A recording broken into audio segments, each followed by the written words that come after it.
La paracha de la semaine, c'est la paracha de Rosh Hashanah. Et comme vous le savez, nous avons 2 jours de suite de Rosh Hashanah. Alors, je vais vous donner les références. Ça commence pour le premier jour au chapitre 21 de Bereshit, que vous avez vos livres. Kaf Aleph, si vous voulez donner la page. Et le deuxième jour, c'est le chapitre 22 du livre de Bereshit. Alors, je vais d'abord rapidement vous énumérer le sujet des différents chapitres, disons, dans ces 2 chapitres. Et ensuite, j'essaierai de diviser l'étude en 2 parties. Stéphane Maché, si tu connais tout.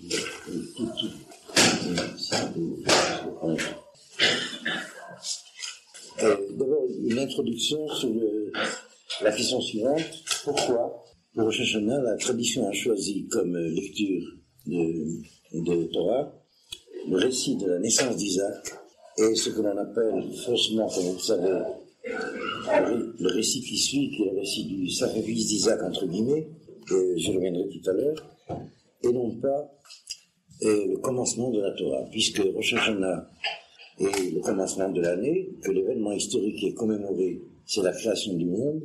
On pourrait s'attendre a priori à ce que la tradition ait choisi comme lecture du commencement de l'année, donc de Rosh Hashanah, le commencement du livre de Bereshit. Alors, comme vous le savez, on ne recommencera à lire la Torah pour l'année qui s'ouvre à partir de Bereshit qu'à Simchat Torah, c'est-à-dire le dernier jour de toutes les fêtes de Tishri, le lendemain de la fin de Sukkot.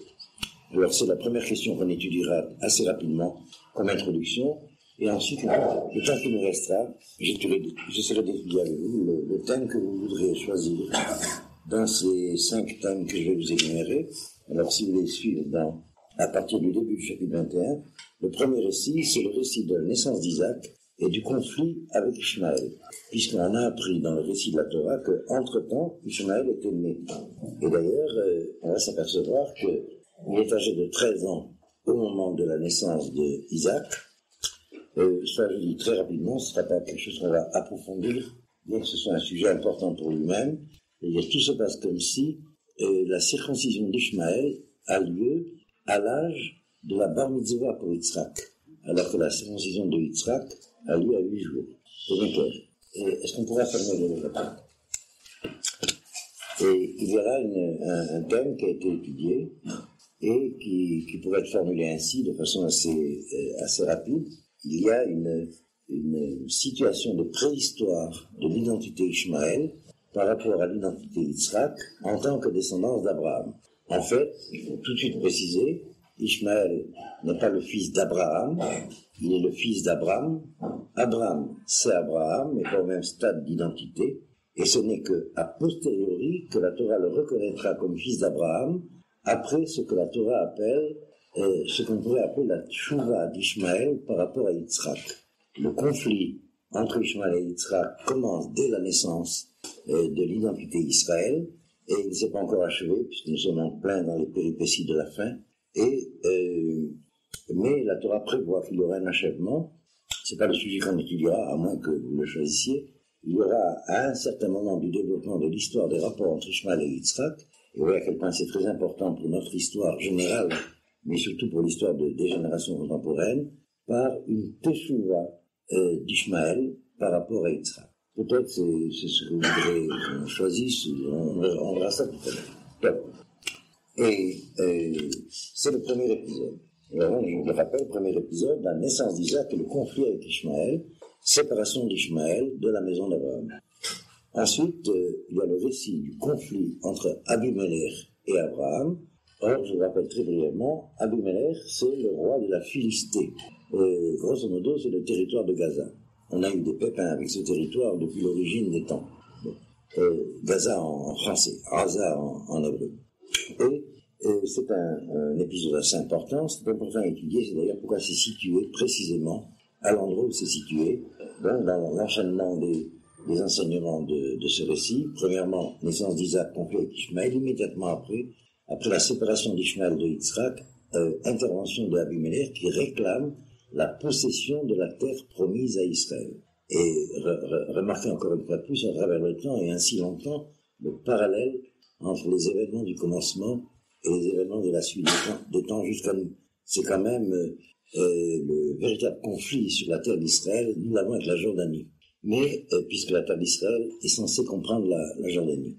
Mais, et s'il y a une solution d'ailleurs, il faudra en tenir compte. Je crois que la réalité de l'histoire a une providence qui lui est propre et tient toujours compte de la réalité de l'histoire. Mais malgré tout, il est bien évident que il y a eu que de très rares moments dans toute l'histoire contemporaine y compris, où ce territoire de la Philistie, le territoire de Gaza, donc de Gaza, a pu être libéré par Israël, et comme vous le savez, il est un des foyers du problème.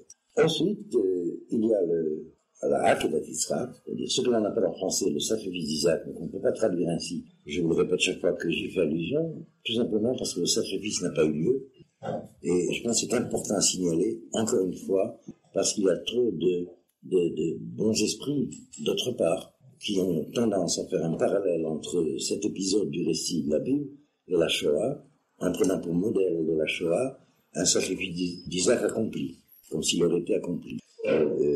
Présenter qu'il n'y a aucune base à ce parallèle, ça sort de mentalités que je préfère ne pas qualifier, mais malheureusement, tant chez les non-juifs que parfois chez les juifs eux-mêmes, il y a une sorte de tendance à établir ce parallèle qui est faux dans l'essentiel et dans toutes ses implications, qui sont extrêmement dangereuses. D'ailleurs, si vous voulez qu'on choisisse ce sujet, on le choisira. Et après, à la fin de ce récit de la Akedat Yitzhak, l'épreuve n'était pas pour Isaac, mais pour Abraham. Vous verrez le premier verset du chapitre 22, « Elohim Nissa et Abraham » et Dieu mit Abraham à l'épreuve. Aucune allusion à ce que Isaac soit mis à l'épreuve dans cet épisode. Et le titre traditionnel, c'est Akedat Yitzhak, le fait que Isaac a été lié, la Hakod, ça veut dire lié, ligoté sur l'autel. Peut-être qu'on étudiera quand même ce point tout à l'heure, c'est important, parce que c'est un des passages les plus importants de la liturgie de Rosh Hashanah et de Kippour, ce récit. En particulier dans les Slichot du rite Sfarad, vous avez, et du rite Ashkenaz aussi d'ailleurs. Imafetz Rova Ken, c'est du rite Ashkenaz, et Echar Rason, c'est du rite Sfarad. C'est une des pièces maîtresses de la liturgie des Yamim Haraim. Et à la fin de ce récit, il y a un tout petit récit qui annonce la naissance de Rivka, qui deviendra l'épouse de Yitzhak. On apprend, et c'est quelques versets mais très importants, que la lignée d'où était issu Abraham, la lignée de Terach. Je vous l'appelle très brièvement. Terach a eu 3 enfants. Haran, qui est mort au Chesdim, son fils était, je me suis trompé, c'est pas Haran, c'est Haran. Haran, son fils était Lot, le neveu d'Abraham. Ensuite, Abraham et Nachor. Alors, Abraham et Nachor ont quitté Chesdim, mais Nachor est resté à Haran. Et Abraham est revenu au pays de Canaan. Et dans la ligne de Nachor, on annonce qu'il y a une fécondité qui continue dans cette préhistoire de l'exil d'Ur-Kasdim, où les Hébreux se sont perdus, le rescapé étant la famille d'Abraham. Et c'est là, dans cette matrice d'où était sorti Abraham, que les descendants d'Abraham, qui mèneront à la lignée d'Israël, pourront trouver femme pour continuer les engendrements. Voilà donc, je vous avais dit 5, mais disons les 4 principaux épisodes des récits de ces 2 chapitres. C'est moi qui suis en avance ou... Non, c'est une blague de Rosh Hashanah. Et tout à l'heure, je vous raconterai la dernière histoire israélienne qui court à Paris, sur la Aseret Yemei Teshuvah. Rappelez-le-moi parce que je vais oublier. Sur les 10 jours qu'il y a entre Rosh Hashanah et Kippour. Bien. Voilà donc le plan de ces 2 chapitres. Alors, j'aborde la première question. J'espère ne pas avoir à prendre trop de temps pour cela, mais elle me semble extrêmement importante. Il y aurait eu une toute autre approche de l'étude de la paracha de Rosh Hashanah. C'est de commencer d'abord par étudier les différents thèmes que représente ce jour dans l'année, qui est double d'ailleurs, puisqu'il y a 2 jours, le jour de Rosh Hashanah, mais j'y ferai allusion par implication. Alors, je vous rappelle quel est notre problème. Vous me direz si c'est suffisamment clair. Vous savez que nous avons l'habitude de lire l'ensemble de la Torah pendant l'année. Chaque Shabbat, et on lit une partie du Chumash, des 5 livres du Pentateuch. Et on pourrait s'attendre à ce que normalement, la tradition ait décidé de recommencer le cycle de la lecture à partir de Rosh Hashanah, puisque le récit de la préface historique de la Torah comme loi commence à la création du monde et que Rosh Hashanah est le jour de commémoration de la création du monde, donc le jour du jugement. Eh bien, on va voir que ce n'est pas le cas et que la tradition a décidé que la lecture de la Torah le jour de Rosh Hashanah serait ces différents épisodes que je vous ai cités, dont le thème général, c'est l'identité d'Isaac. Une sorte de commencement de l'histoire d'Israël avec Isaac. Oui, il y a une question dans la question. Si les gens ont choisi de commencer le récit par le commencement de l'histoire d'Israël, pourquoi pas Abraham? Et c'est une question intérieure à une question beaucoup plus générale. Pourquoi pas la création du monde? Chacune de ces approches de la question, c'est un sujet pour lui-même. Mais je vous indique un peu la structure du problème. Quelques mots quand même pour désigner l'identité de commémoration du jour de Rosh Hashanah. Je ne sais pas si, il y a quelques jours, lorsque nous avons étudié au début du séminaire sur la Tchouva, le thème de la Tchouva, j'y ai fait allusion. C'est vrai, même si j'y ai fait allusion, on y revient. Le jour de Rosh Hashanah a trois noms. Comment pourrait-on dire en français? Trois dénominations. On s'est habitué à l'appeler Rosh Hashanah, par excellence. Or, vous savez que le calendrier hébraïque a 4 Rosh Hashanah différents. C'est encore un autre thème d'étude. Pourquoi c'est celui-là qui, par privilège, a, si vous voulez, le privilège d'être le Rosh Hashanah par excellence. Thème qui se relie à cela, nous avons un calendrier où il n'y a pas de fin d'année, mais que des commencements d'année. Je préfère ne pas entrer dans ce thème-là, ça prendrait trop de temps. Rendez-vous à Hanouka. Et indépendamment de cet intitulé Rosh Hashanah, qui est, si vous voulez, la dénomination, je ne veux pas dire populaire, en français c'est un terme très noble qui a pris un sens péjoratif, mais je veux dire le plus shachiach, le plus répandu, le plus familier, disons. Il y a deux noms. Un que lui donne la Torah Shebirtam, le texte de la Torah, c'est Yom HaZikaron. Et un autre nom que lui donne la Torah Sheba'al Peh, la tradition du Talmud, la loi orale, c'est Yom HaDin. Alors, quelques mots sur ces deux dénominations. Entrez, on vous attend. Vous croyez qu'il y aurait un Français poli qui se lève? Il n'y a pas de Français dans la salle. Donc, bien, alors je rappelle donc quelle est la question. Lorsque la Torah institue la liturgie du jour de Rosh Hashanah, c'est le premier jour du 7e mois du calendrier des patriarches.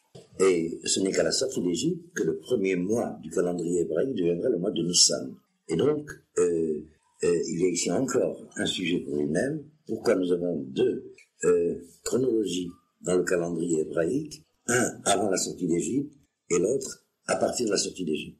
Or, dans le texte de la Torah, le mois de Tishré est appelé le 7e mois. C'est clair? C'est donc dans le calendrier jusqu'à la sortie d'Égypte. Je crois que je me suis trompé tout à l'heure, mais vous avez rectifié. Dans le calendrier jusqu'à la sortie d'Égypte, le premier mois de l'année, c'est le mois de Tishri. Dans le calendrier d'Avot. Corrigé aussi dans vos cassettes. Et ce n'est qu'à partir de la sortie d'Égypte que le premier mois de l'année, ce sera le mois de Nissan. Alors là encore, c'est un sujet pour lui-même. Je ne veux pas y pénétrer non plus. Mais, alors, le texte de la Torah nomme ce jour Yom HaZikaron, le jour du souvenir. Très brièvement, un peu de vocabulaire. Souvenir, ici, il y a un peu de correspondance avec les termes français. Donc, ça ne prendra pas trop de temps. Un souvenir, en hébreu, ça se dit Zecher. Bien que la connotation du terme de Zecher soit beaucoup plus ample que celle de souvenir, du point de vue de ce que serait une philosophie de la mémoire, le terme hébreu par rapport au terme français, malgré tout, au niveau du vocabulaire dictionnaire, ça correspond. Un souvenir, c'est un Zecher. Lorsque je me souviens d'un événement, que je le rends présent par la mémoire à mon esprit, ça se dit un Zecher. Le comportement, la fonction de mémoire se dit Zikaron. Et nous avons un autre mot, rattaché aussi à la même racine, c'est Zichron. Voici pourquoi je vous explique ça. La terminaison on, après un substantif, en hébreu, a en général le sens, comment dit-on en français, l'inverse d'un superlatif. Un diminutif, ça existe. Non? Bon, vous allez comprendre et vous direz le mot après. Voilà, Zecher, un souvenir. Zichron, un petit souvenir. C'est un diminutif. Non, c'est vrai. L'idée gère. Alors que Zikaron, c'est la mémoire totale. C'est le superlatif de Zéphir. Je vous dis ça parce qu'en général, pour la grammaire, la désinence indique ce terme que je cherche. Par exemple, Shabbat, Shabbaton. Shabbat, c'est le Shabbat, Shabbaton, un petit Shabbat. Mais on a les deux emplois. C'est-à-dire la désinence homme peut aussi signifier le superlatif. Par exemple, Elion, c'est le superlatif de Al. Al, supérieur à Elion. Ou bien un autre exemple, je vous dis ça en coup de projecteur, on ne fait pas le cours de grammaire maintenant. Adam, l'homme. Un homme plus, ça se dit Adon. Vous voyez, Adon est comme un superlatif de Adam, un maître par rapport à un homme. Okay? Non, mais si je prends le mot dans le sens absolu, oui. Par exemple, Zichron Yaakov. Oui, mais je peux dire aussi Zecher Yaakov. Mais comment dire, l'état construit n'a jamais la désinence homme. Ici, c'est un cas particulier. Et je referme la parenthèse. Alors, au niveau de la Torah chez Birtav, le Rosh Hashanah, le premier de Tishrei, est appelé Yom HaZikaron, le jour de la mémoire totale.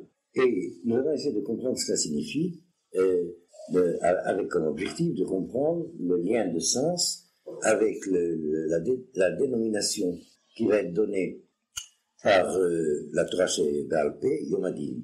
Yom Hadin, c'est le jour du jugement. Une minute, je vous demandais une faveur pour toute l'année. S'il arrive que des gens arrivent en retard et qu'il n'y a pas de place au début de la salle, que quelqu'un se lève et... Nahom, c'est pas normal, donc que j'ai pas moi à intervenir. Et que personne ne bouge. C'est rare. On change de place et avec le moins de désordre possible. On laisse pas les gens debout, c'est une question de politesse élémentaire. Vous voyez? Donc, ça, c'est le problème des gens. Voilà, on enchaîne. Étant donné que le contenu de l'événement de commémoration se relie au commencement de l'histoire du monde, il est évident que par le biais de la relation de sens entre commémoration et mémoire, cela signifie que l'événement de commémoration met en jeu la mémoire totale à partir du commencement de l'histoire du monde. Est-ce que c'est bien clair? Je reprends cela, parce que je vois dans vos yeux que c'est pas si clair que ça. Okay? Pourquoi ce jour, je prends un peu autrement. Tous les jours du calendrier, indépendamment de leur signification religieuse, spirituelle, de préfiguration messianique, etc., d'autre part, sont aussi un jour de commémoration d'un événement historique. Le jour de Rosh Hashanah apparaît comme un cas particulier.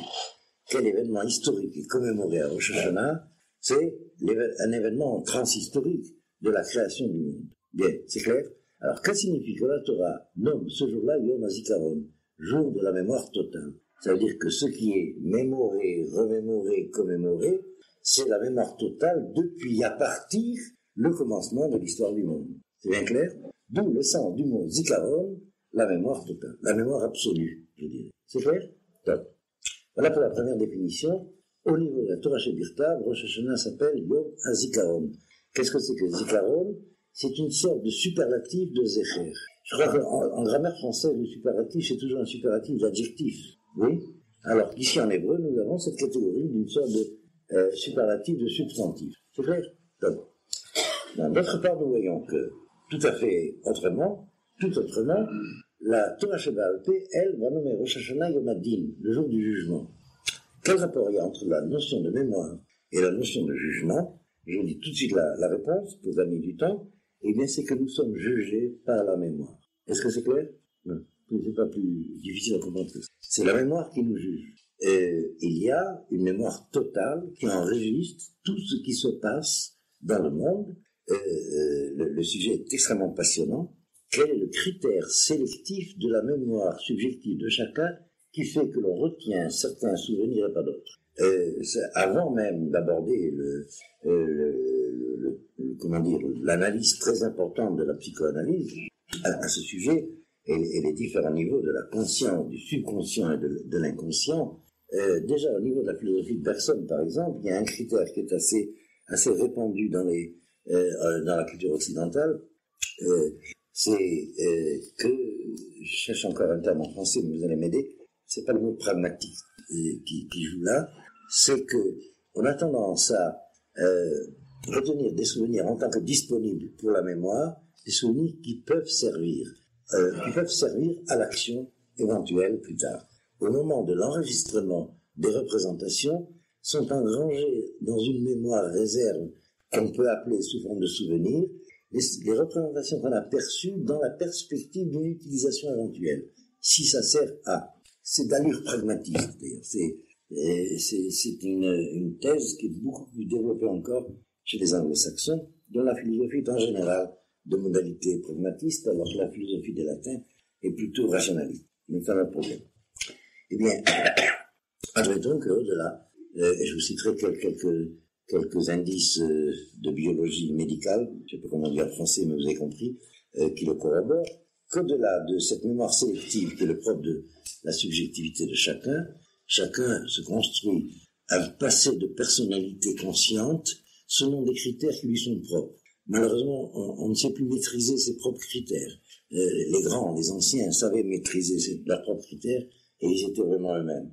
Eh bien, selon donc, au-delà de cela, admettons le postulat qu'il y a une mémoire totale.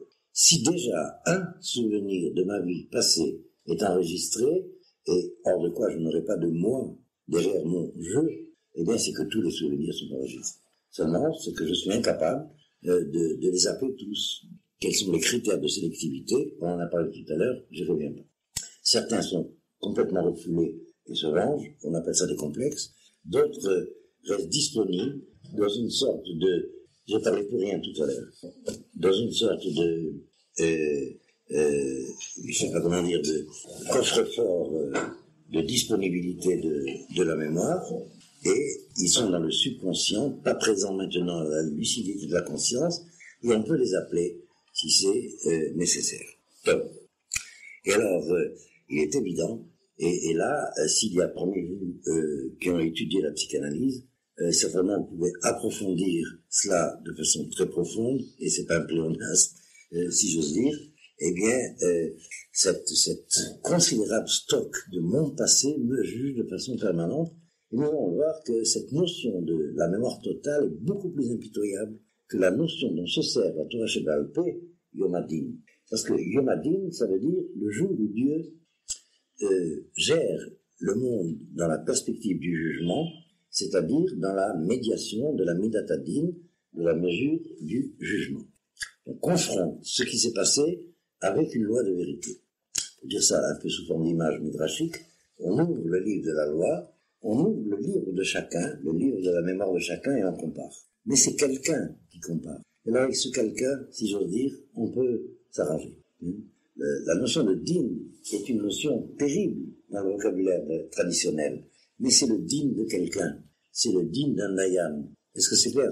Alors devant quelqu'un, et bien surtout on sait que c'est le créateur, il y a une liturgie possible, il y a une négociation possible, on peut plaider. Est-ce que c'est clair? Mais devant la mémoire absolue, alors là c'est terrifiant. Est-ce que c'est clair? Oui, donc ça peut vous apparaître comme paradoxal, mais le terme dont se sert la Torah Sheba'al Peh est beaucoup plus gentil que le terme dont se sert la Torah Shebirta. La Torah Shebirta nous donne un terme impitoyable, Yom HaZikaron, et on ne triche pas avec la mémoire. Et les psychanalystes le font. Les psychologues bichlal, que lorsque la mémoire se venge, enfin juge, elle est impitoyable. Je ne vais pas vous en faire des termes trop techniques, pour ne pas affoler les non-initiés, mais pour ceux qui ont fait ces études-là, vous voyez de quel côté ça va. Tandis que le jugement d'un juge, on est rassuré. Il y a un juge derrière la mesure du juge. Est-ce que vous comprenez la différence? Bon, je referme la parenthèse. C'était pour indiquer, si vous voulez, l'introduction à l'introduction de l'identification du jour Shana. Ce qui renforce d'autant plus la question que nous allons étudier. S'il en est ainsi, pourquoi ne pas lire le récit de la création du monde plutôt que de commencer par le récit de la famille des patriarches? Et si déjà la famille des patriarches, pourquoi commencer par le récit de la naissance d'Isaac et non pas par le récit de la vocation d'Abraham? Puisque nous n'avons pas de récit de la naissance d'Abraham, mais nous avons un récit de la vocation d'Abraham qui est une aliyah. il décide de quitter l'exil d'Ur-Kasdim et de rentrer chez lui, au pays de Canaan, sur le chemin.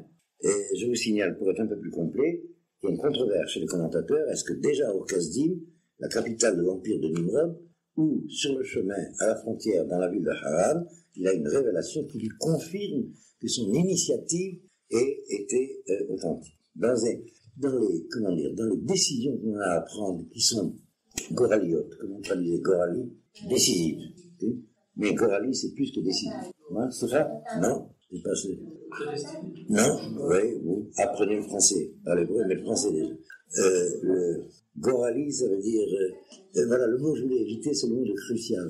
Vous comprenez ce que ça veut dire? Donc, eh bien, dans les décisions goraliotes, des décisions de gorille, si j'ose dire, eh bien, ça m'a fait oublier ce que je voulais dire.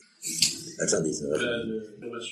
Ah oui, l'initiative doit venir de l'homme en toute autonomie et il y a révélation de confirmation par la suite. Et en principe, on devrait pouvoir s'en passer. Est-ce que c'est clair? Bon.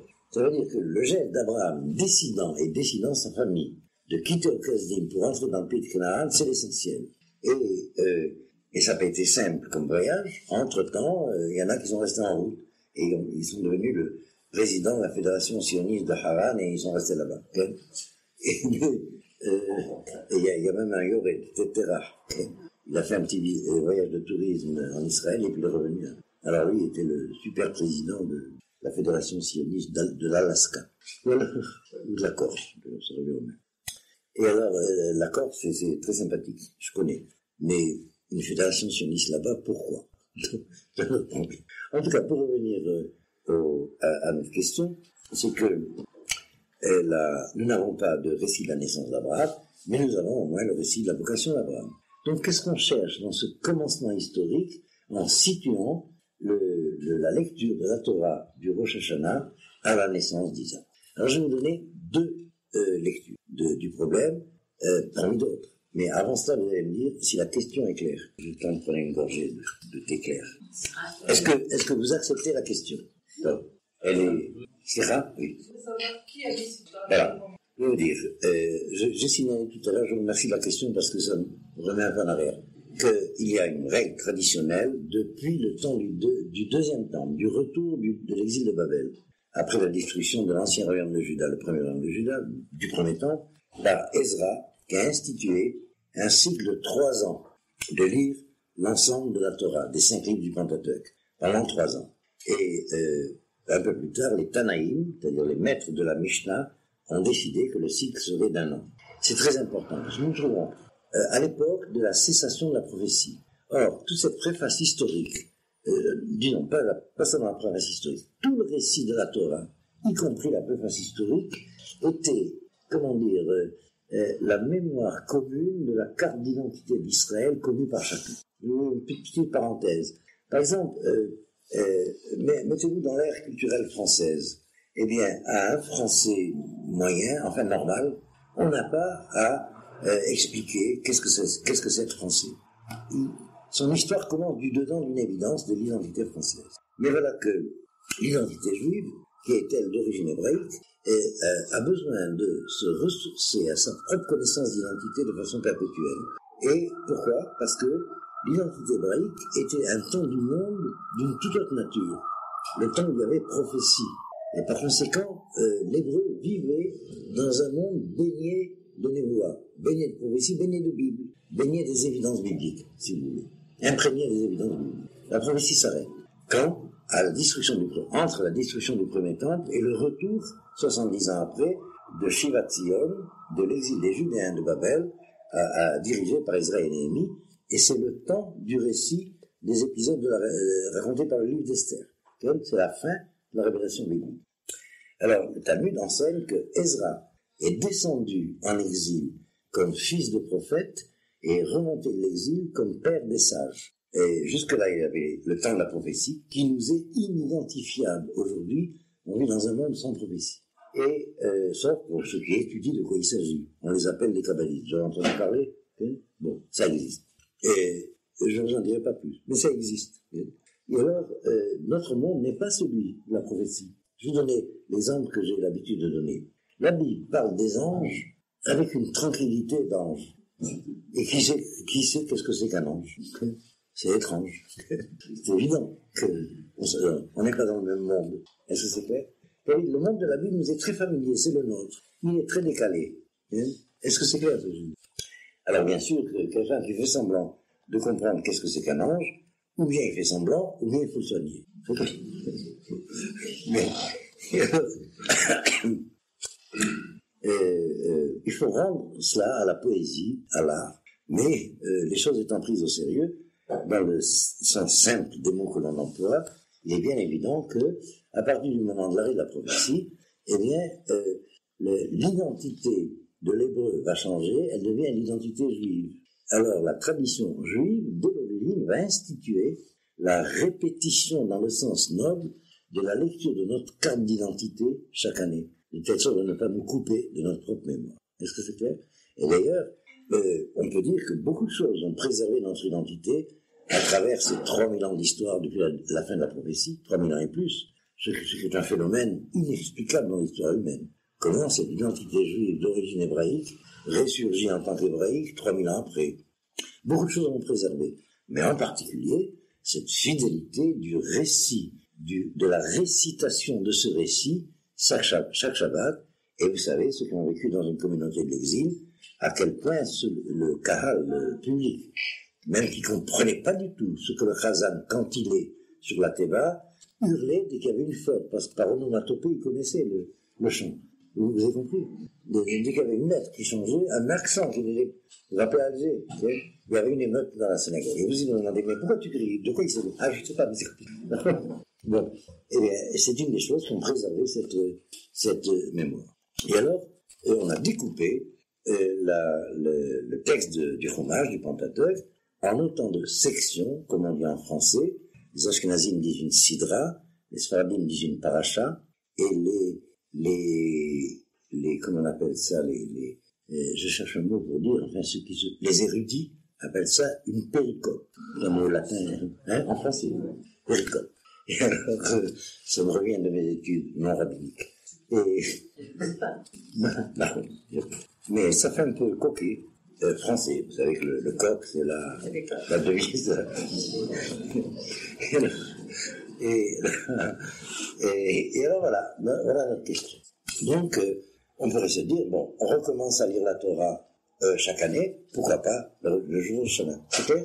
Il y a, vous faites la gamatria du mot Vayavdel, autant de fois qu'il y a une Avdal le samedi soir, il y a autant de fois une paracha, une sidra. Comment ça fait Vayavdel? Tous deux, trouver 54 semaines dans l'année. Je suis casé. Ken?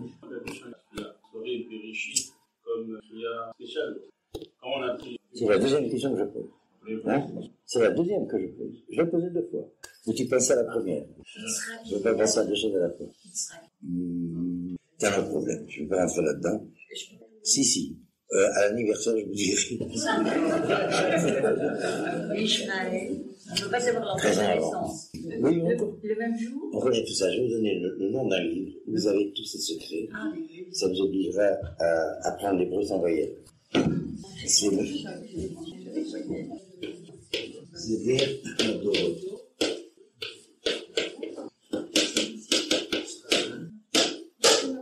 des Radorot. Vous avez toutes ces questions-là là-dedans. Vous pourrez même connaître le nom de la femme, de la cousine du personnage.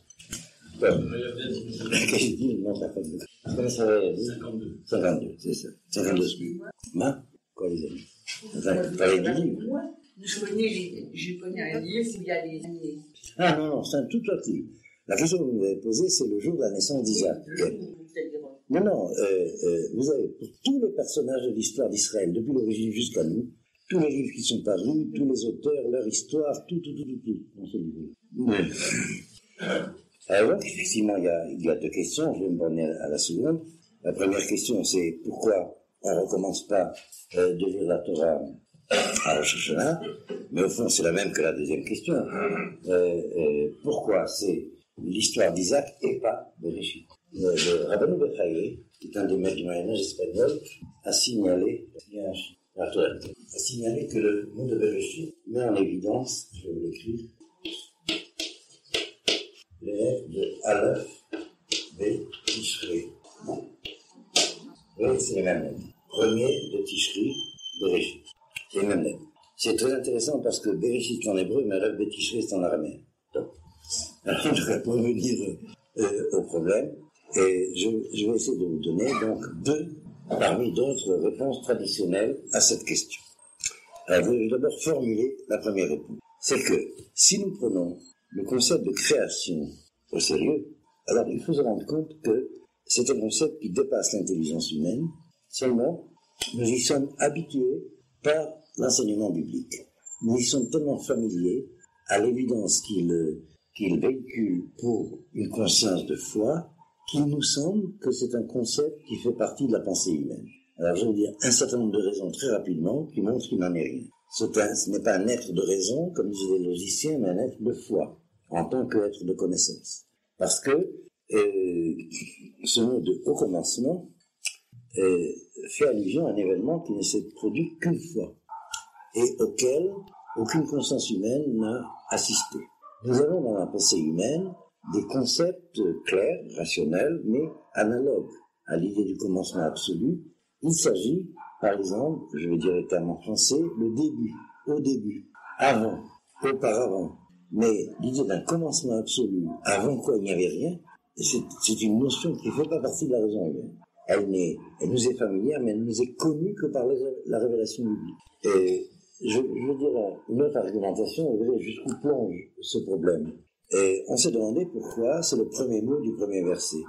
Ce qui fait que la Torah commence par un bet. Vous savez que la sagesse juive pousse la logique de la question de ses questions jusqu'au bout, de ses propres questions jusqu'au bout. Ça a l'air même parfois exagéré. On s'est demandé pourquoi c'est par la lettre bet, qui est la deuxième lettre de l'alphabet, que le texte de la Torah commence, et pas par la lettre Aleph. Ça aurait été tellement plus joli de pouvoir dire, voyez, regardez la coïncidence. Ça commence par Aleph. Les 10 commandements commencent par Aleph. Anochi. Alors, le Midrash donne une réponse, c'est pas notre sujet, mais je le relis avec une autre question.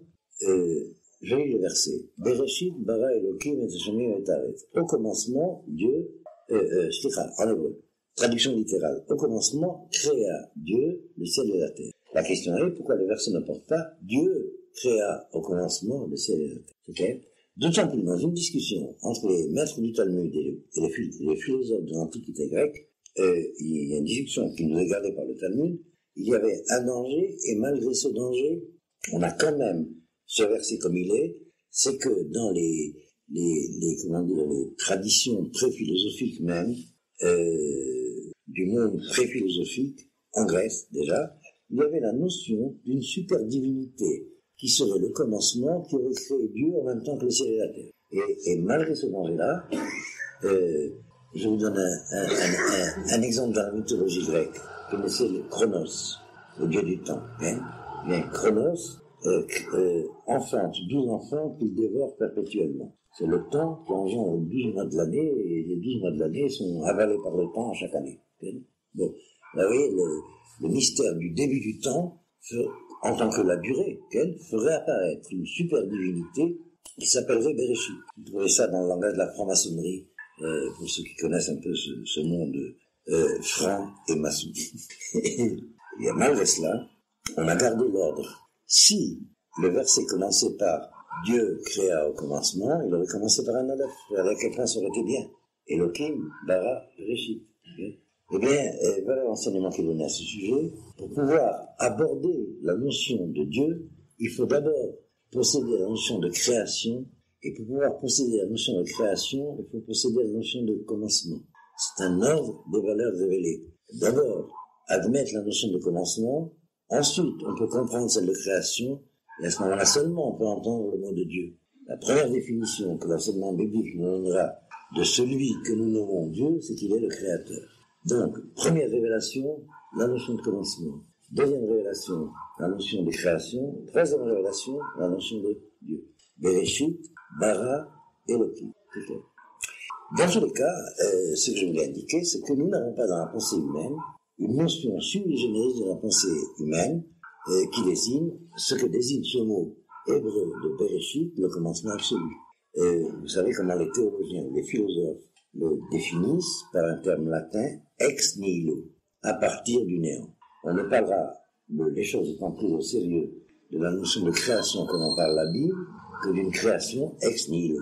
S'il s'agit d'une modification de ce qui existe antérieurement, c'est un autre terme que la Torah emploierait. Le terme de Yatzar, le terme de Asso, et d'ailleurs dans toutes les Bibles traduites que j'ai pu consulter, c'est toujours un terme, je pense par exemple au grec et au latin, c'est un terme qui signifie faire, qui traduit le mot créer.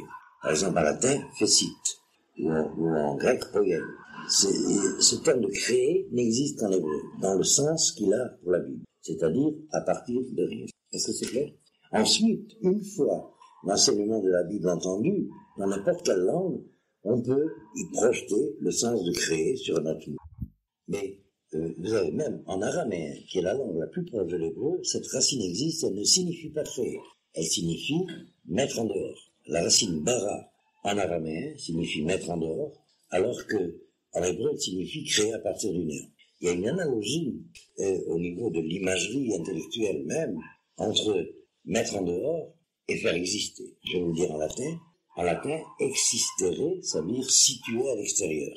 J'existe en tant que j'existe hors de quelqu'un d'autre. C'est ce que véhicule le terme latin, d'où vient le mot existence, existant en français, qui est autre chose que être.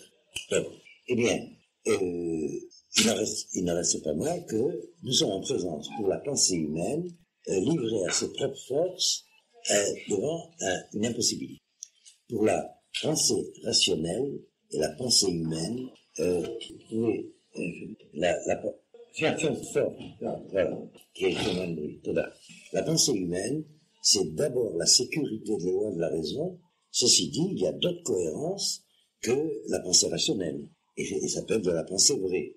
Mais en tout cas, pour la pensée rationnelle, les mots ayant leur sens de base, la notion de commencement ne fait pas partie de la pensée humaine. Parce que la notion de commencement, prise au sérieux, c'est commencement de apparaître à partir de rien. Il n'y avait rien, il y a. C'est ce que nous disons en hébreu, c'est yesh me'ayin. Ayin, il n'y a rien, yesh, il y a. Bien, c'est une notion à laquelle nous sommes familiers par l'éducation biblique, mais au point qu'on a oublié, ce n'est pas une notion rationnelle. Est-ce que c'est clair jusque-là? Bon. Il y a un autre mystère, c'est la naissance d'un enfant. Alors, c'est un mystère beaucoup plus grand, parce que, dans l'apparence, c'est un corps qui a engendré un corps avec la collaboration de notre corps. C'est clair. Mais en réalité, c'est une apparition à partir d'un néant absolu d'un être différent. Ceux qui ont eu des enfants, Mazal Tov pour les autres, ça va venir, eh bien, savent ça. Quand un enfant vient au monde, c'est un monde qui vient au monde. Il est là, bonjour, je suis là, il n'a rien à voir dans sa vie intérieure, qui est son jardin secret, comme disent les poètes, avec les corps qui lui ont donné naissance. C'est pourquoi la Torah prévoit un respect des parents, parce que c'est grâce au corps des parents que l'âme de l'enfant est venue au monde. Est-ce que c'est clair? D'ailleurs, ce mot de respect enveloppe toute une série de lois, de prescriptions de la halakha à ce sujet, dont la base, c'est de respecter le corps des parents. Une expression très familière au rabbin. C'est-à-dire qu'on respecte quelqu'un, premièrement, on respecte son corps. Donc, eh bien, parce que c'est grâce au corps qu'il y a une présence. C'est à quoi je fais allusion, qu'en termes simples, on appelle l'âme de la personne qui apparaît à la naissance, mais c'est une présence de quelqu'un qui est autre, qui n'a rien à voir avec ceux qui l'ont donné naissance au niveau corporel. C'est pourquoi la Gemara va dire, à chaque naissance, il y a 3 collaborateurs. Je sais pas comment on dit ça en français, 3 shutafim, associés. Le père, la mère et Dieu lui-même. Mais le père et la mère ont fait les corps, et c'est Dieu qui donne la présence. Est-ce que c'est clair? Alors, bien sûr qu'il y a un lien. On dira, à la limite, je schématise beaucoup parce que tous les cas particuliers sont possibles. Dans l'apparence, en tout cas, pas n'importe quelle âme vient dans n'importe quel corps. Et effectivement, le corps est le véhicule de la présence de l'âme, et donc le corps va conditionner a posteriori la manière de la présence de cette âme au monde. Donc, dans tous les cas, c'est très, très, très lié. Mais, pour bien comprendre, je distingue ces notions. La naissance d'un enfant, c'est autant mystérieux que la création du monde. Voilà, c'est la première réponse à un niveau formel. Et pour relier ces deux notions, c'est que, je dirais très, très rapidement, c'est que, en fait, le jour de Rosh Hashanah désigne la commémoration de la création du monde, mais il faut préciser. En fait, il commémore le 6e jour de la création du monde. Je veux dire, l'homme apparaît au 6e jour du récit qu'on appelle le récit de la création. Et la liturgie à Rosh Hashanah, vous le verrez surtout à Moussaf, dans le passage que je vais vous citer, ne dit pas que Rosh Hashanah est Hayom Beriat HaOlam, mais Hayom Harat HaOlam.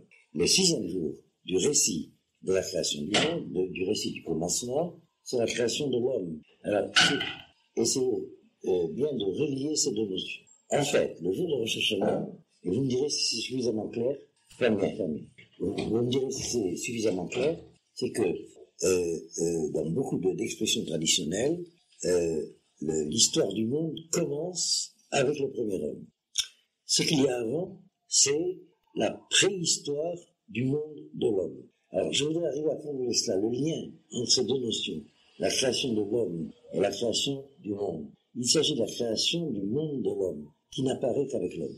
Je vais vous donner une explication formelle, ensuite j'entrerai un peu plus profond dans la notion elle-même, c'est ceci. S'il n'y a pas de conscience humaine pour percevoir le monde extérieur a une toute autre manière d'exister qu'il a dans notre représentation, tellement autre que par rapport à notre représentation, c'est un néant. Je veux dire, un événement du monde extérieur qui n'est pas perçu par une conscience, à travers les catégories de la conscience qui sont l'espace et le temps, qui sont des catégories de la conscience, et nous devons cette analyse en particulier à Kant. On ne peut pas penser ce problème après Kant comme on le pensait avant, en tout cas dans le monde philosophique. Eh bien, le monde extérieur que nous représentons n'est ce qu'il est que perçu par une conscience humaine. Donc cette référence au premier jour du monde, c'est la référence au premier jour du monde de l'homme. Alors le monde apparaît le 6e jour du récit. Il y a une indication dans la liturgie ashkénaze qui est que les slichot sont lus à partir du 25 Elul. Vous savez cela. Dans le rite sfarade, les slichot sont lus à partir du 1er Elul. Mais, eh bien, ça se réfère au verset Yehi Or, qu'il y ait lumière, Yehi à pouvoir la numérique 25. Vous tenez ça. Et donc, la première réponse à notre question, pourquoi c'est ce récit, la naissance d'Isaac, qui est relié au commencement du monde, c'est parce que c'est le commencement de l'histoire d'Israël, dans, si vous voulez, le récit dévoilé, tel que nous l'avons dans la Torah, la naissance d'Isaac et pas la naissance d'Abraham. D'une certaine manière, Abraham, c'est la fin de la préhistoire d'Israël, et l'histoire d'Israël va commencer avec la naissance d'Isaac, d'après cet établissement d'analogie, mais que l'événement lui-même est de même nature. C'est-à-dire la naissance de l'enfant est toujours un mystère, quel que soit l'enfant.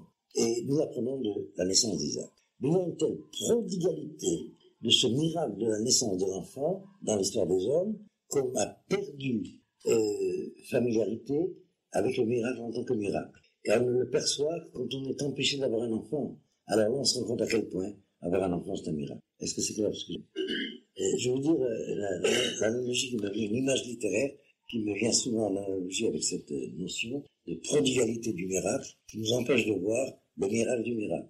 C'est ce fameux thème du Petit Prince que je vous cite souvent. Vous avez lu le Petit Prince, il y a un chapitre où il parle d'une planète où il y a une seule rose. Alors dans une planète où il y a une seule rose, alors on sait ce que c'est qu'une rose. Dans une planète où il y a des fleuristes, enfin, comment on appelle ces boutiques-là, des fleuristes, alors on sait plus ce que c'est qu'une rose. Mettez-moi en 150. C'est-à-dire, la prodigalité de la valeur masque la valeur. Mais chaque valeur est singulière. Voilà, ce que je veux dire est très clair. Ce que le Midrash nous enseigne, c'est que chaque naissance d'un enfant, quel qu'il soit, est aussi miraculeuse que la naissance d'Isaac. Or, on sait très bien que la naissance d'Isaac est la naissance d'un enfant qui ne pouvait pas naître.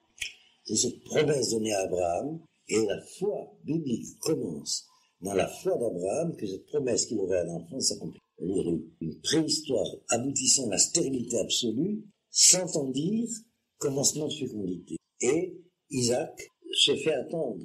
Et ce n'est qu'en fin de compte qu'il y a possibilité pour Sarah et Abraham d'enfanter Isaac. C'est là que l'histoire des engendrements d'Israël commence. Par définition, puisqu'Isaac est le premier fils de l'homme, l'homme étant Abraham. Et c'est l'histoire du fils de l'homme qui commence avec Isaac. Voilà, j'ai un peu schématisé pour que ce soit suffisamment perceptible. Vous me direz si c'est clair, si on peut passer au paragraphe suivant. C'est suffisamment clair? Qu'est-ce qu'il n'y a pas compris? Terrain? Oui. Très bien. Oui. Enfin, j'ai court-circuité cette question, mais je pensais que ça allait de soi. C'est-à-dire qu'il s'agit de l'histoire d'Israël, qui surgit du dedans de l'histoire de l'humanité. Et ta question a plusieurs dimensions, mais enfin, je vais en choisir une.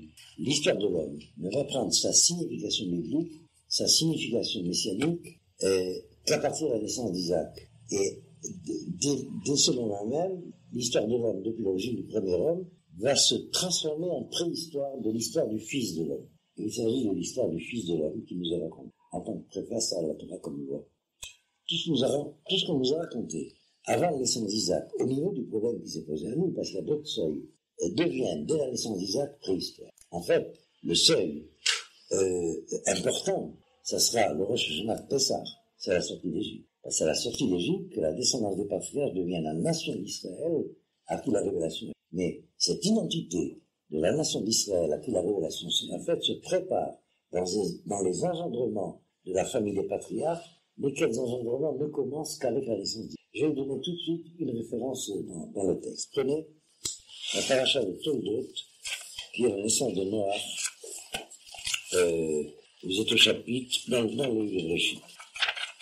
La paracha de Noach, qui est au chapitre 6, au chapitre 6, il me semble, verset 9. On nous a d'abord décrit les 10 premières générations de l'histoire humaine, depuis Bréchit jusqu'à ce verset 9 du chapitre 6, la naissance de Noach. Il y a une première tentative de l'histoire humaine qui a abouti à un échec total, le déluge. Donc c'est vraiment effacé. Il y a un rescapé, Noach, qui va commencer les engendrements de l'identité humaine. Et dès que nous percevons l'histoire de l'homme dans la perspective des engendrements, ça nous renvoie à un sujet très important, c'est que l'histoire de l'homme n'a de signification qu'en vue de la mise au monde du Fils de l'homme. En hébreu, c'est le même mot qui dit histoire et engendrement, Toldot. Très familier à cela, que le récit historique de la Bible, de l'histoire de l'homme, c'est une histoire de généalogie, c'est un récit généalogique. Il y a une modification de l'identité humaine depuis le premier homme jusqu'à la réalisation de cet objectif, et c'est l'objectif messianique, l'homme réussi, l'homme vivable, qui sera l'homme vivant. Et tout se passe comme si la perspective de ce récit nous montre que toute l'histoire de l'humanité est un effort d'engendrer l'homme pour qui le monde a voulu être créé et que le texte prophétique appelle le Fils de l'homme. L'histoire de l'humanité, c'est l'histoire de l'engendrement du Fils de l'homme. C'est pour le Fils de l'homme que le monde a été créé. Si c'était pour l'homme que le monde a été créé, c'est un échec. Alors, il est bien évident, dans la cohérence biblique, il ne s'agit pas d'échec. Je veux dire que l'homme nous apparaît dans son histoire comme absolument pas approprié à la réalité qui est celle de son monde. Tu m'as fait entrer dans un problème très grave, mais j'espère que c'est suffisamment clair que si l'état de le monde de l'homme, parallèlement à l'homme du monde, mais dans un autre sens, c'est le dernier mot de la création, c'est un échec. Parce qu'il y a un problème posé à l'histoire humaine, la coexistence des individus, la coexistence des frères, c'est le problème de l'histoire humaine, et il n'a pas de solution. C'est clair. Et c'est le récit biblique, comme vous le savez. Le récit biblique, c'est le récit des différentes tentatives de résoudre le problème de l'équation de fraternité. Et on voit qu'il n'a pas de solution. Est-ce que c'est clair? Par conséquent, dès le début, on a l'intuition profonde que toute l'histoire de l'humanité est une sorte de l'histoire d'une matrice d'engendrement du Fils de l'homme. C'est donc pour le Fils de l'homme que le monde a voulu être créé, que Dieu a voulu créer le monde. Et là, je me branche sur la signification de cette expression telle qu'elle est chez les prophètes hébreux. Je signale ça parce que cette catégorie de Fils de l'homme fait partie de la théologie chrétienne avec un tout autre sens que cela chez les prophètes hébreux. Bon, est-ce que c'est bien clair? Donc, ceci dit, en particulier Ézéchiel, ceci dit, ce que le récit biblique de la Torah nous révèle, c'est que cette matrice d'engendrement du Fils de l'homme, c'est l'identité Knesset d'Israël. C'est la nation d'Israël, qui est la matrice d'engendrement du Fils. Chose reconnue de manière que vous savez, par la théologie chrétienne elle-même. Si les Juifs n'en étaient pas convaincus, Dieu a créé les chrétiens pour les convaincre. C'est clair. Et c'est pas une blague, ce que je dis. Mais alors, oui, ça va quelque chose. Ça, c'est une blague. Et alors, on va s'apercevoir que les engendrements vraiment, qui s'appellent Toladot, commencent avec Isaac. La preuve, eh bien, vous allez lire verset 9 du chapitre 6. On a fini avec l'humanité d'un monde déluge, échec, alors ça recommence. Et voici les engendrements de Noach. Noach, homme juste, Noé, homme juste, intègre, était-il dans ses générations, il se conduisait avec Dieu. On va se demander pourquoi la tradition n'a pas nommé cette paracha Toldot, elle a nommé Noach. Vous voyez, il va falloir attendre Isaac pour qu'une paracha soit nommée Toldot, engendrement. Alors vous savez que c'est une règle. La tradition va toujours donner comme nom d'une paracha, d'une sidra, d'une péricope, le premier mot important du verset. Alors, le premier mot important du verset ici, c'est Toldot. C'est clair? Vous avez une lecture inspirée d'un des commentateurs du Zohar, parce que dans la lignée de Noach, il n'y a pas vraiment Toldot dans le sens plein, c'est-à-dire modification positive d'identité qui fait passer d'une étape à l'autre, de l'identité père à l'identité fils. Il y a une sorte de répétition par copie conforme. Il faudra attendre la famille d'Abraham pour que le Toldot soit vraiment le Toldot. Si vous voulez, je vous cite un verset d'Ecclésiaste, pas d'Ecclésiaste, là. Si, Cole, rien de nouveau sous le soleil. C'est ça, rien de nouveau sous le soleil, tout se répète dans des formes tellement différentes que ça nous trompe. Mais tout se répète. Mais c'est l'espèce de pessimisme apparent du temps selon l'Ecclésiaste. En Chadash Tachatash. Alors, ça c'est l'histoire universelle. Il y a deux auteurs que j'ai étudiés qui ont mis cela en évidence. Il y a des grandes structures de l'histoire des civilisations qui se répètent sous des formes absolument différentes, sous des formes phénoménologiques différentes, mais le fait de civilisation c'est le même. Le développement d'une civilisation passe par tous les âges que la civilisation européenne a connu, par exemple, la civilisation de Babel l'avait connue, ces différentes étapes. Celle de Perse l'a connue, celle du Niger. J'ai étudié la chevalerie chez les Nigériens. Mais ça ressemble étrangement à la chevalerie européenne, surtout française que je connais mieux, le Roland de la Rose, c'est l'assistement de Mitterrand, c'est un mythe errant. Et comment dire, sous des formes extrêmement différentes, mais c'est la même chose, c'est la même chevalerie. Si vous avez visité le Maroc, par exemple, qui d'entre vous a visité le Maroc? Oui, Maroc, vous avez visité. Bon, ben vous voyez les paysages de la chevalerie du Moyen-Âge européen, mais en marocain. Eh bien, c'est clair, quand même. Si vous voyez les hommes bleus du sud marocain, les cheveux, comme on les appelle, eh bien, vous voyez, sous une toute autre forme, vous voyez Roland à Roncevaux, mais en tafilali, en filali. Bon. Alors, vous voyez, et à l'enseignement, je vais vous citer, lisez le verset avec moi, et les Toldot Noach. Voici les engendrements de Noach. Est-ce que c'est clair? Un fils de Noach sort d'une machine à photocopier, à polycopier qui s'appelle Noach. Rien de nouveau sous le soleil. C'est ça? C'est-à-dire, le temps fait du surplace, dans une espèce de kaléidoscope de formes diverses et avariées. Mais, finalement, c'est la même chose. Alors, le Midrash dit sur ce verset de l'Ecclésiaste, rien de nouveau sous le soleil, mais sous la lune, oui. Donc, et vous connaissez le Midrash qui compare le temps des Goïm, le temps solaire, et le temps d'Israël au temps lunaire.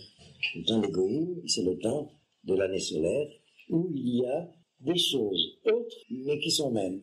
Les deux auteurs auxquels je fais allusion, c'est Oscar Splender, et l'autre, c'est Toynbee. Bon, un c'est un allemand, l'autre c'est un anglais, mais ils ont sur ce problème à peu près la même thèse, des structures du développement d'une civilisation. Eh bien,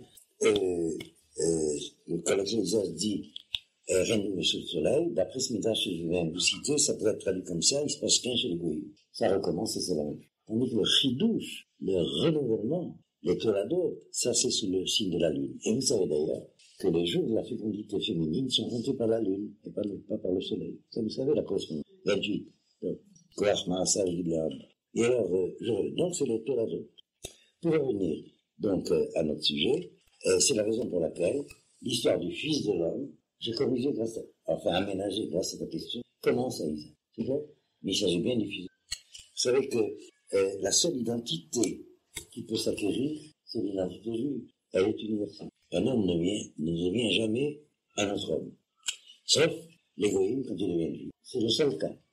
étudiez bien le problème et vous verrez qu'il n'y en a pas d'autre. Est-ce que c'est clair? Bien. C'est ça? Un Français qui va en Amérique, c'est un Français de citoyenneté américaine. Ses descendants sont des Américains d'origine française. Mais un Français, toute sa vie, reste français, même quand il est citoyen américain. Tandis que dès qu'un goy devient juif, il est juif, le jour même. En sortant de la Tvila, je vous cite le Talmud. Taval ve'ala, hare uke Israël chol davar. Attends, je vais finir, parce que c'est clair ce que je dis là. Okay. Ouais. Parmi l'universel humain, il y a une seule identité qui est universelle. Et je veux dire, qui est véhicule d'une identité. La preuve très paradoxale, c'est l'exil. Les Juifs ont fait la preuve dans l'exil qu'un Hébreu peut être n'importe quoi à la fois. Un Juif peut être français, il peut être aussi allemand. Croyez-vous qu'un Français peut être allemand, qu'un Allemand peut être français. Mais un Juif peut être l'un ou l'autre. Et alors, quand j'ai dit l'un ou l'autre, multipliez ça par toutes les manières d'être non-juifs, qui sont toutes honorables d'ailleurs. Il ne faut pas être raciste. Toutes les manières non-juifs sont honorables. Même les Français. Alors, je dis ça parce que les Juifs français croient que la seule manière d'être juif, c'est d'être juif français. Dès qu'on leur parle d'un juif non français, ils ont un regard de pitié. Comment c'est possible? Comment peut-on être persan? Ils disent ça avec des yeux persans. Mais je peux vous dire ça d'expérience, parce qu'en tant que juif de l'exil, j'ai vécu ça. La première fois que j'ai appris qu'il y avait des juifs qui n'étaient pas des juifs français, ma réaction était de pauvre. Et c'est vrai, comment c'est possible de ne pas être français? Est-ce que c'est qu'il est? Nous, en Algérie, on était français jusqu'aux sourcils. On avait les sourcils français. C'est comme ça qu'on parlait là-bas. En tout cas, pour revenir... Qu'est-ce que tu veux dire? Ainsi, Yitzhak ne peut pas naître, mais Adam Arishon aussi est un enfant qui ne peut pas naître, au moins pour... Mais pas seulement pour le Midrash, c'est la même chose. L'opposition des anges, qu'Adam Arishon... Très bien, c'est la même chose. Alors, ta question aurait dû être préalable à la question précédente, tu rejoins. C'est clair. Et Adam a été créé, j'ajoute cette formule, grâce à ta question, Adam a été créé comme père du premier homme. C'est ça. Comme père du fils de l'homme. Je pense à trois choses à la fois, ça m'a entremêlé. C'est clair ce que je dis. Adam a été créé comme père du fils de l'homme. C'est clair. Le fils de l'homme avait vraiment un père. C'est Adam riche. C'est clair. Et voilà ce que je voulais ajouter. Ça vous mènerait trop loin. Là, ça fait à la fin du cours. Disons, comme il y a 10 jours, ce sera la fin du discours. Mais il y a encore un quart d'heure. Non, très bien. Ce thème, on va le voir avec les enfants d'Isaac. Là, mais l'idée est exacte. C'est-à-dire qu'il y a eu une première tentative de l'histoire humaine. Elle a échoué. Donc il est normal qu'on trouve les structures de la tentative des engendrements dans ces structures un certain parallélisme. Mais tu trouveras d'abord ce parallélisme entre la lignée de Caïn et la lignée de Chet. Et ensuite, cette structure profonde, on va la retrouver dans l'histoire de la famille d'Abraham. Et je profite de ta question pour vous dire quelque chose de très important. Vous avez dû remarquer cela, que le récit biblique commence avec un pessimisme énorme. C'est un récit d'échecs successifs qui mène à des catastrophes. On ne peut pas ne pas s'étonner comment le récit biblique, la Bible étant le message prophétique de l'espérance humaine, commence par nous asséner de manière massive, froide, imperturbable, un récit d'un pessimisme effroyable. Et on ne s'en rend pas compte. Tout échoue. C'est vrai? Mais j'écoute à vous. Sur ce qui est l'exercice des catastrophes, l'addition. Ah, ça c'est parallèle. Très l'autre, vous voulez dire, les malédictions. Non, c'est pas ça que je parle. Le récit de l'histoire humaine, ne prenons que la première période jusqu'au début. On ne se rend pas compte à quel point c'est effroyable comme impression. La Torah, qui va être le véhicule d'un message d'espérance, commence par nous dire, vous êtes fichus, il n'y a pas d'espoir, tout aboutit toujours. C'est énorme. On ne se rend pas compte. Et alors, il y a un premier récit d'histoire humaine qui est pessimiste absolu. Tout est bouché. Chaque équation qu'il faut résoudre aboutit à une catastrophe. C'est clair? Dans ce récit du pessimisme universel, il y a un récit optimiste d'espérance qui commence avec Abraham. Un récit dans le récit. Les mêmes situations sont reprises dans la perspective d'une espérance de solution. Dans le récit de l'histoire universelle, le frère tue le frère. L'histoire universelle, c'est Caïn tue Abel et c'est son éternel. Vous avez vu toutes ces réunions mondiales pour la paix, et vous avez vu que la paix qui les intéresse, c'est la nôtre. Il n'y en a pas d'autre. C'est un vrai notre problème. Mais l'ONU joue au gouvernement d'Israël. C'est la raison pour laquelle le gouvernement d'Israël joue à l'ONU. Il y a bien quelque chose là-dedans. Alors, en tout cas, tandis que dans la famille d'Abraham, L'histoire va commencer quand on est sûr que le frère ne tue plus le frère. C'est l'amour de Joseph et ses frères. C'est là que Bereshit s'arrête et que l'histoire va commencer. C'est clair? Toutes les tentatives sont épuisées et on arrive enfin, le message d'espérance éclate dans l'histoire de Joseph et ses frères. Comprenez bien cela. Joseph, c'est un premier fils aîné qui aime ses frères. Alors on a réussi à résoudre le problème Caïn-Abel. Bon, là je pourrais vous en parler pendant des heures. Je voudrais étudier ça pendant des années. Mais je crois que le thème est clair. Alors, tu vois, donc c'est pas étonnant du tout, au contraire, qu'on retrouve les mêmes structures de l'équation de l'identité humaine dans les différentes généalogies. Mais ce que je vais indiquer, je vais vous dire d'ailleurs de manière un peu ramassée, 13 fois dans toute la Bible, le mot de Toladot, qui signifie l'histoire, est employé. Il est écrit avec toutes ces lettres que 2 fois. La première fois, le premier verset et le dernier, qui se trouve dans le livre de Ruth pour annoncer les engendrements de David à partir de Ruth. Dans toutes les autres étapes intermédiaires, le nom de Toladot est écrit avec une lettre qui manque, un des verbes. On appelle ça défectif en langage de cuistre. Technique. Et il y a un cas particulier, les engendrements d'Ishmaël, il manque 2 verbes. C'est chasser de chasser. Tous les autres engendrements, il manque toujours un des 2 verbes.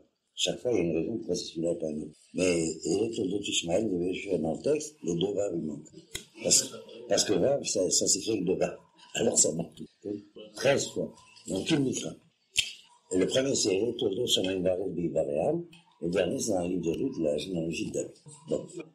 Non? Parce que c'est doublement défectif. C'est stérilité absolue. C'est copie conforme pure et simple. C'est la bénédiction du nombre. Mais il n'y a pas. D'ailleurs, j'ai souvent parlé avec des théologiens musulmans. Les Arabes ne veulent pas me parler, comme vous savez, mais il m'arrive dans des réunions de parler avec des Pakistanais, des Indonésiens, des théologiens musulmans. Et alors, eux ne connaissent absolument pas, mais rejettent totalement la notion, je vais vous dire à la personne, d'évolution créative, qu'il se passe quelque chose dans la durée. C'est complètement évacué de la pensée de l'histoire. La durée n'a pas de sens. L'histoire n'a pas de sens. Est-ce que c'est clair? Chez les Grecs, il y avait une marloquette entre 2 tendances. Le nom d'Héraclite et l'autre, j'ai oublié son nom. Mais Démocrite, bien fait. Un qui tient compte de la durée et l'autre qui évacue la durée.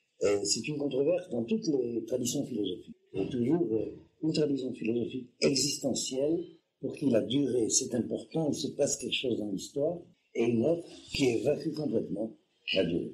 Donc, eh bien,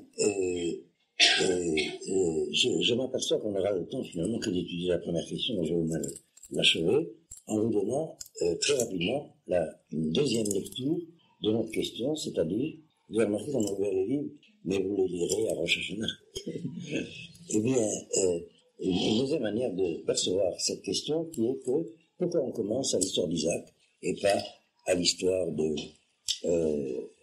la création du monde, donc de l'homme. Mais tout ce que vous avez dit, de ce que vous avez dit, rien n'est inutile. Ça fait partie du sujet. Eh bien, réfléchissons un peu sur un point de la première étude, pour quelle raison la naissance d'Isaac est si difficile. Et un des points. Donc, d'abord, il y a ce thème de la stérilité d'une préhistoire antérieure à laquelle est annoncé un message d'espérance de fécondité.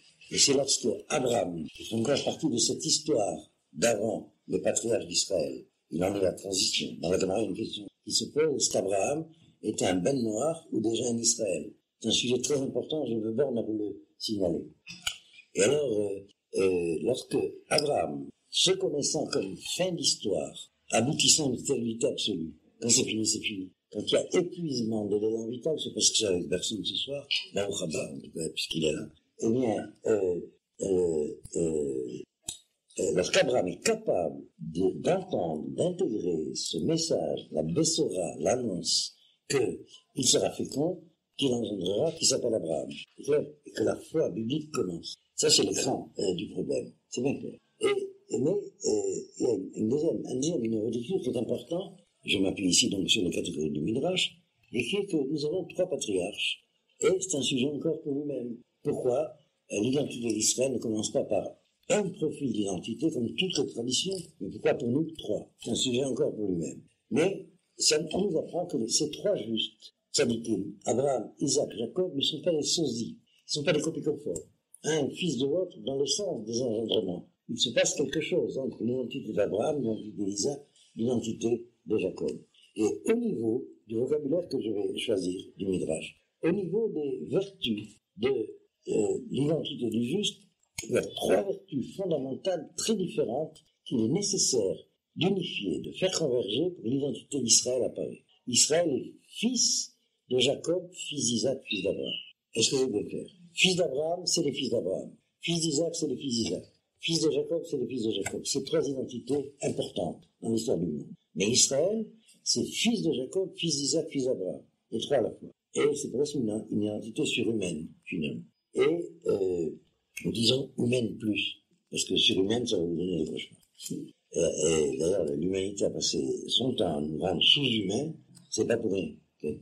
En tout cas, pour revenir au problème, c'est que la vertu dominante d'Abraham en tant que tzaddik et d'Abraham et d'Isaac en tant que tzaddik sont opposées. La vertu dominante d'Abraham, c'est la milat hachesed, c'est la grâce absolue dans le sens théologique, la bonté absolue, l'altruisme absolu, alors que la vertu dominante d'Isaac, c'est la justice stricte. Son histoire, c'est l'histoire de la mise à l'épreuve selon la justice. Je vais le dire en 4 phrases, mais c'est le sujet du 2e chapitre, on lit le 2e jour de Rosh Hashanah. Il ne pouvait pas naître, c'est notre problème. Il est né, il devait mourir, il n'est pas mort. Et ça, c'est l'histoire de son épreuve. Et il est exemplaire d'ailleurs de tout individu dans l'histoire du monde. Isaac est entre les 2 patriarches du commencement des engendrements et de l'achèvement des animaux. Isaac, entendez bien ce que je veux dire, il est le fils du père et le père du fils. Et lui, qu'est-ce qu'il est? Mais tout un chacun dans l'histoire du monde, c'est d'abord Isaac. Est-ce que c'est clair? Et alors, la destinée de l'individu pour lui-même, c'est intentionnellement, je dis individu, pas personne, okay? Elle est exemplaire chez Isaac. Eh bien, il a cette vertu d'être capable de mériter le droit d'être en payant le vrai prix de ce qu'il a reçu en don, son être. Il n'y a qu'un seul vrai prix de l'être que j'ai reçu en don, c'est cet être lui-même. Alors, comme il est capable de le rendre, il s'acquiert. C'est au moment où il est capable de rendre son être que Dieu dit, c'est à toi. Et il dit, Abraham, non. C'était ça l'épreuve. Est-ce que c'est clair? Donc, Yitzhak a vécu l'intimité de la Midat Hadin. Il est le tzaddik de la Midat Hadin. Il est capable de la Midat Hadin. C'est clair, je reprends l'analyse. Voilà. Il a reçu l'être en don.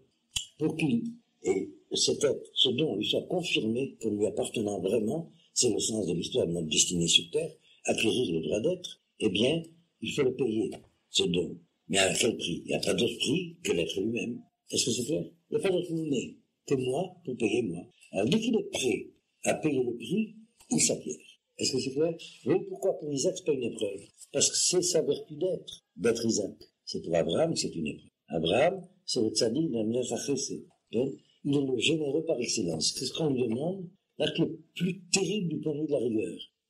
Sacrifier son fils. Et regardez ce récit. Dieu a, avec énormément d'efforts pour Abraham, fini par faire croire à Abraham qu'il aura un enfant. Et dès qu'il l'a, il lui dira le moi. On s'est jamais rendu compte qu'est-ce qu'on lit quand on lit ce qu'on lit. Vous avez vu dans le Midrash, mais en évidence. Stupéfaction d'Abraham. Comment cet enfant que tu m'as promis, sauf tu me l'as donné, tu veux que je le rende. Le monde qu'il y a là derrière, c'est un monde énorme. Okay? À quoi joue le monde? Mais il oublie que le sacrifice n'a pas eu lieu. Ça veut dire, c'est pas de quoi il parle. C'est clair. Je connais, c'est à la bête Yoshua. C'est pas à la bête Yoshua que tu parles? Ou non. Bon, mais c'est lui le premier qui avait... Mais à quel point on a été imprégné de la mentalité de la culture chrétienne qu'on parle du sacrifice d'Isaac comme s'il avait lieu. Je ne sais pas si vous vous rendez compte à quel point on peut se dégager de ça. L'essentiel du message de ce récit, c'est de nous apprendre que le sacrifice n'a pas lieu. Et on le lit comme s'il avait lieu. Bon, je reviens au sujet. Et alors, ce que j'essaie de mettre en évidence, c'est la différence d'identité entre Abraham et Isaac. Ça veut dire qu'Abraham engendre un autre Abraham, c'est facile. Engendrer Isaac, c'est difficile. Que le tzaddik selon Abraham engendre le tzaddik selon Isaac, c'est ça, cette mutation-là, qui est la difficulté. Que la miséricorde absolue engendre la rigueur absolue, c'est ça qui est dur. Pour Abraham, engendrer Ishmaël, c'est très facile. Il suffit de poser le regard sur Agar. Ça veut dire, c'est très facile. Abraham est capable de faire un Ishmaël. Il en a fait tellement, et il continue. Et la bénédiction d'Ishmaël, c'est le nombre effarant. On parle du périsome, mais on ne sait pas de quoi on parle. Alors, est-ce que c'est clair ce que je dis? Et d'ailleurs, bon, c'est un problème en soi, mais je ne sais pas si vous vous rendez compte à quel point le monde manque d'humour, qui présente Israël comme le tortionnaire d'une minorité humaine, le monde arabe. C'est vraiment un manque d'humour total. Et encore une fois, ici, il n'y a avec les Arabes, il y a tous les musulmans derrière. Ici, avec tous les musulmans, il y a tous leurs alliés, c'est-à-dire le monde entier. Je ne sais pas si vous vous rendez compte de qui on est tortionnaire. Et alors, ça m'amène à la fin, et après je vais raconter la blague. Ça fait partie de ce que je viens de dire, comme vous allez voir. Et bien c'est ceci, c'est le même thème. Créer le monde, c'est la miséricorde absolue, c'est-à-dire donner l'être. Le chesed absolu, c'est mettre au monde, faire exister l'autre. La création, c'est un acte de chesed absolu. Et qu'est-ce qu'on crée? Le monde qui est soumis à la loi de détermination la plus rigoureuse, qu'on appelle la loi de la nature. Et oui, la création du monde, c'est la midat chesed qui crée la midat hadin. La midat hadin, c'est la midat de ce monde-ci. Est-ce que c'est clair? Alors, vous voyez que Yitzhak, c'est le tzaddik de ce monde-ci par excellence. Il est le tzaddik de la midat hadin. Bon, donc c'est le même thème. C'est clair? Bon. Alors, on a avant de vous dire Shana Torah. Je vous rappelle qu'on se revoit vendredi matin pour les slichot, parce qu'ils viennent à 4 heures du matin, les slichot. Et on continue par Charlie. Et bien, je vais raconter cette dernière blague, comme j'ai entendu il y a quelques jours à Paris. Voilà, c'est le bon Dieu qui en a marre de la terre. Alors, je change de vocabulaire. Qui convoque Bush, Gorbatchev et Shamir. On dit voilà, mes agneaux, la terre, j'en peux plus. Dans 10 jours, si vous ne faites pas de chouva, il n'y a plus de terre. Et alors, allez prévenir vos peuples. Alors, Bush, qui convoque les Américains, qui a dit, j'ai deux nouvelles à vous annoncer. Une bonne nouvelle et une mauvaise nouvelle. Une bonne nouvelle, Dieu existe, je l'ai rencontré. Une mauvaise nouvelle, dans 10 jours, il n'y a plus de terre, parce que chouva, vous ne ferez jamais. Gorbatchev, qui convoque les Russes, et qui dit, j'ai 2 mauvaises nouvelles à vous annoncer. Premièrement, Dieu existe, eh bien, il existe. Et deuxièmement, dans 10 jours, plus de terre. Shamir, qui convoque son peuple, il dit, j'ai 2 excellentes nouvelles à vous annoncer. Premièrement, Dieu existe, on le savait, et deuxièmement, dans 10 jours, il n'y a plus d'intifada.